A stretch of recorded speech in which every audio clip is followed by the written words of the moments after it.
आइए, आपका स्वागत है कहानियों के इस चैनल पर। आज हम आपको सुनाने जा रहे हैं राजा का धर्म कहानी। एक राजा था, बहुत ही उदार, प्रजावत्सल, प्रजा का ध्यान रखने वाला, सभी का ख्याल रखने वाला। उसके राज्य में अनेक शिल्पकार थे, एक से बढ़कर एक बेजोड़। राजा ने उन शिल्पकारों की दुर्दशा देखी तो उनके लिए एक बाजार लगाने का प्रयास किया। घोषणा की कि बाजार में संध्याकाल तक जो कलाकृति बिना बिकी रह जाएगी उसको वह स्वयं खरीद लेगा। राजा का आदेश बाजार लगने लगा। एक दिन बाजार में एक शिल्पकार लक्ष्मी की ढेर सारी मूर्तियां लेकर पहुंचा। मूर्तियां बेजोड़ थी। संध्याकाल तक उस शिल्पकार की सारी मूर्तियां बिक गई, सिवाय एक के। वह मूर्ति अलक्ष्मी की थी। अब भला अलक्ष्मी की मूर्ति को कौन खरीदता? उस मूर्ति को ना तो बिकना था, ना ही वह बिकी।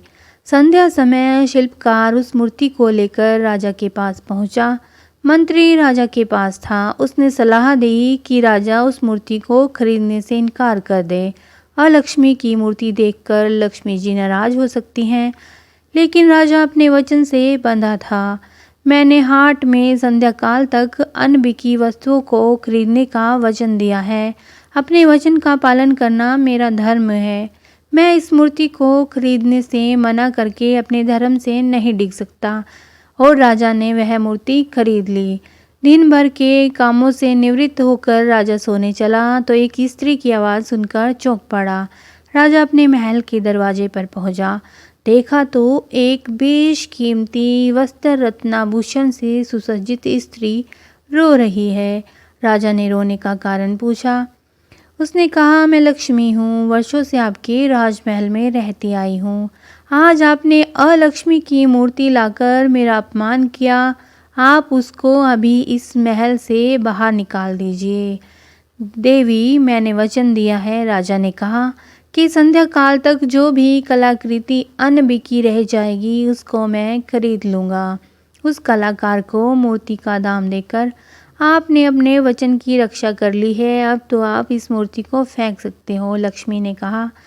फिर राजा ने कहा, नहीं देवी, अपने राज्य के शिल्पकारों की कला का सम्मान करना भी मेरा धर्म है।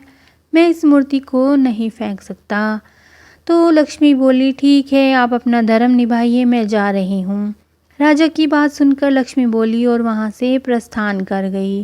राजा अपने शयन कक्ष की ओर जाने के लिए मुड़ा, तभी पीछे से आहट हुई। राजा ने मुड़कर देखा। दुग्ध ध्वल वस्त्र आभूषण धारण किए एक दिव्य आकृति सामने उपस्थित थी। आप? राजा ने प्रश्न किया। मैं नारायण हूँ, उन्होंने कहा। राजन, आपने मेरी पत्नी लक्ष्मी का अपमान किया है। मैं उनके बगैर नहीं रह सकता। आप अपने निर्णय पर पुनर्विचार करें। मैं अपने धर्म से बंधा हुआ हूँ देव, राजा ने विनम्र होकर कहा। तब तो मुझे भी जाना ही होगा, कहकर नारायण भी वहाँ से जाने लगे। राजा फिर अपने शयन कक्ष में जाने को मुड़ा। तभी एक और दिव्य आकृति पर उनकी निगाह पड़ी और कदम ठिठक गए। आप भी इस महल को छोड़कर जाना चाहते हैं तो चले जाइए, लेकिन मैं अपने धर्म से पीछे नहीं हट सकता। यह सुनकर वह दिव्य आकृति मुस्कुराई और बोली, मैं तो धर्मराज हूँ, मैं भला आपको छोड़कर कैसे जा सकता हूँ। मैं तो नारायण को विदा करने आया था।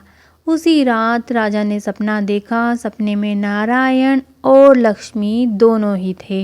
हाथ जोड़कर क्षमा याचना करते हुए उन्होंने कहा, राजन, हमसे भूल हुई है। जहाँ धर्म है वहीं हमारा ठिकाना है।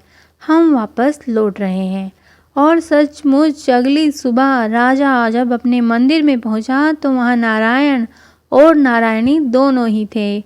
आप ऐसी कथाओं पर चाहे विश्वास करें चाहे ना करें, परंतु इस तरह की कथाएं रची जाती रही हैं, रची जाएंगी, ताकि मनुष्य अपने कर्तव्य पथ से, नैतिकता से बंधा रहे।